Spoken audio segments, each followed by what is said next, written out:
So, I have big news. I got in the post my new children's book that I illustrated.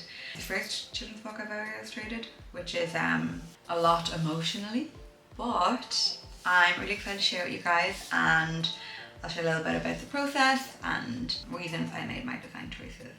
But let's get into it. So the book is called I Believe in You, and the author is Deborah Somorin. That's her there. She's spectacular.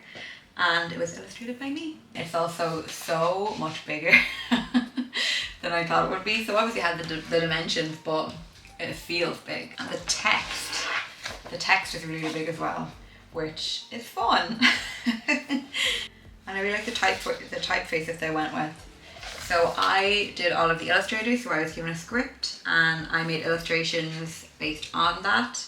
And they gave me text, so I had to visualize where the text was going to go on each spread. So I left a big space, but the actual publisher does all of the typesetting and font choices, etc.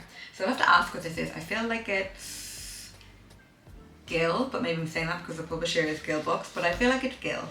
So the author, Deborah Somorin, and then in my mind this is like Little Deb, but her actual name of course is Debbie in the story, but I always think of her as just like Little Deb. So there's Little Deb, and she is a very passionate, energetic girl who tries really hard, but sometimes makes mistakes, as we all do. And she's really just trying her best in the story. She's trying to overcome, you know, the little everyday challenges, and the story follows her and how she overcomes those challenges and the people who help her along the way. So this is her mom. I wanted to give her a lovely kind of Ankara, like traditional pattern to her clothing, so it still has that African feel, but she's still like a very modern, fun young mother at the same time. I don't know why, but I always sort of give people, imbue characters with other people or celebrities I know, and I kind of wanted her to kind of give like Solange energy, like Solange after she's had like a couple of kids, you know, where she's fun and like creative and like young, but she still has like a little bit of that soul in her as well, a little creative soul. So this spread was actually the most difficult for me because I kept adding things to the composition. So I had originally built all of this out as like the left wall of the room. But I got feedback from my publisher and they were like, you know, we can just, there's a lot going on here. Maybe we just keep it character focused. And so you just see Deb and a little bit behind her. And I was like, you know what, you're absolutely right. I was really trying to do like world building within the one image, which is a lot. Like negative space is very important, but I find myself often trying to add lots of like little decorations and things. So in the end we stripped it right back and it's a lot more simple and straightforward now.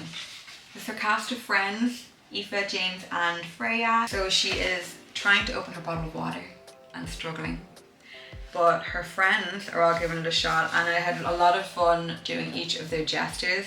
So I kind of try to give them little personality. So she's a very straightforward young woman, but she may be like a little bit timid. We have James, and James is very sensitive, but also creative. So he tried an unorthodox way of opening a bottle that maybe wouldn't hurt us. So he's just trying to kind of like nudge it off with a pencil. And then we have Freya, who is a wild card. Freya's just opening it with her teeth. You know those friends who like open beer bottles with their teeth? And you're like, please God, look after yourself, don't do that again.